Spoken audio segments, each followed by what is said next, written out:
the early 6th century AD, a time of great upheaval and transformation. The once mighty Western Roman Empire lay in ruins, its grandeur a distant memory. Welcome to Cryptic Mystic Vault, where we explore the enigmatic tales and unsolved puzzles of history. Barbarians had stormed its gates, carving out their own kingdoms from the remnants of Roman glory. In North Africa, a new power had risen, the Vandals, a fierce and ambitious people. Led by the ruthless and cunning Gelimer, they seized control of Carthage, a city of immense strategic importance. Internal strife and economic instability had weakened Rome, making it vulnerable to external threats. The legions, once the pride of Rome, were now riddled with corruption and demoralization, unable to defend the empire. By the time the Vandals arrived, the Western Roman Empire was ripe for the taking, its defenses crumbling. The Vandals, under Gelimer's astute leadership, quickly established themselves as a formidable force in the region. They were not only fierce warriors, but also adept sailors, dominating the Mediterranean seas with their powerful fleet. In 455 AD, they sacked Rome, an event that cemented their fearsome reputation and marked a significant moment in history. With Carthage as their capital, the Vandals established a powerful kingdom that would influence the region for years to come. Their control of Carthage gave them access to vital trade routes and immense wealth, solidifying their power and influence. The Vandals not only thrived militarily, but also developed a rich culture and society in Carthage, blending their traditions with those of the local population. Their influence could be seen in the art and architecture of the city, leaving a lasting legacy that would endure long after their kingdom had faded. The Vandals engaged in both diplomacy and conflict with neighboring kingdoms, navigating the complex political landscape of the time. However, their power was not to last forever.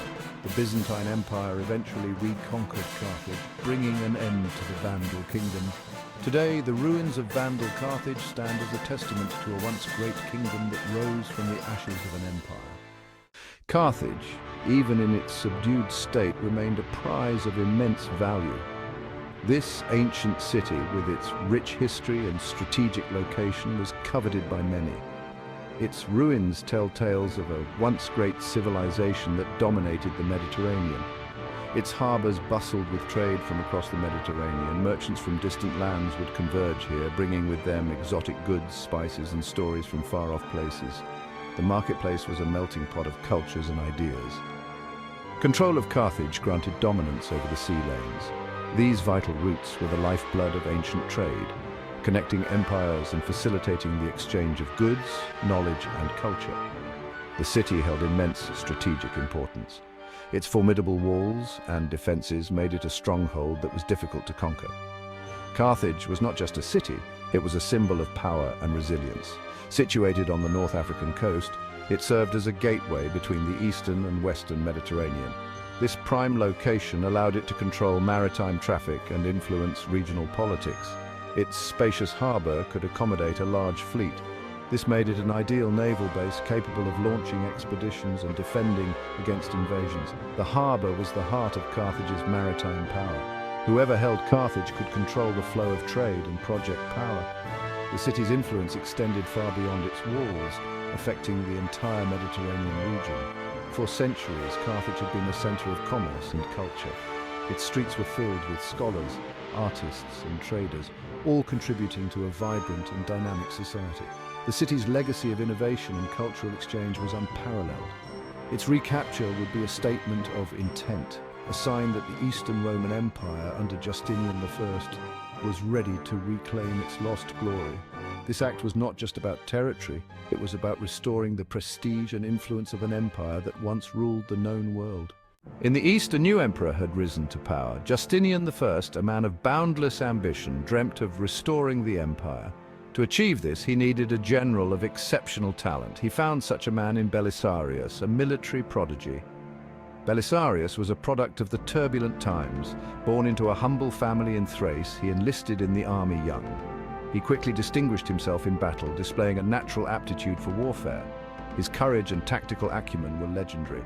Justinian recognized Belisarius's potential and entrusted him with the reconquest of North Africa.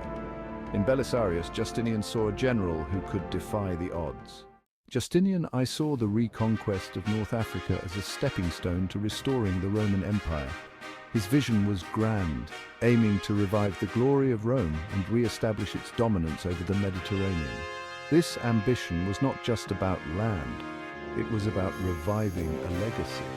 The loss of this vital region had been a blow, both economically and symbolically. North Africa was once a thriving part of the empire, rich in resources and culture. Its fall to the Vandals had left a void that Justinian was determined to fill. Its recapture would be a statement to the world. Rome was not finished. The empire's resilience and strength would be showcased, proving that the Roman spirit was unbreakable. The Vandals, in Justinian's eyes, were usurpers. They had taken what was rightfully Roman, and their presence was a constant reminder of the empire's vulnerability. Their Arian Christianity marked them as heretics. This religious divide further fueled Justinian's resolve as he saw the Reconquest as a mission to restore Orthodox Christianity. Their control of the Western Mediterranean posed a threat to the empire. The Vandals disrupted trade routes and challenged Byzantine naval supremacy, making their removal crucial for the empire's stability. The Reconquest, however, was not without risks. The Byzantine army faced numerous challenges, from logistical issues to fierce resistance from the Vandals. The Byzantine army was engaged in a costly war with the Sassanid Empire. Resources were stretched thin, and the empire was fighting on multiple fronts. Yet Justinian remained undeterred, believing the recapture would restore vital territories and provide resources. He saw it as an investment in the future of the empire, one that would pay off in stability and prosperity. The Reconquest would bolster his legitimacy and send a powerful message to the enemies of the empire. It was a declaration that Rome was still a force to be reckoned with, and that Justinian was the leader who would restore its former glory. The task before Belisarius was monumental. He had to transport an army across the Mediterranean and face the Vandals on their home turf. Meticulous planning and efficient logistics were essential. Spies and informants were dispatched to gather intelligence on Vandal troop movements. Byzantine diplomats worked to secure alliances with Berber tribes. Ships had to be requisitioned and provisioned with enough food and water. The army, a mix of seasoned veterans and raw recruits, had to be trained and equipped. Belisarius understood that success hinged on maintaining supply lines and anticipating the enemy's moves. The journey across the Mediterranean would be fraught with danger, from storms to Vandal warships. Don't forget to like, comment, share, and subscribe for more mind-blowing discoveries and thrilling adventures into the past.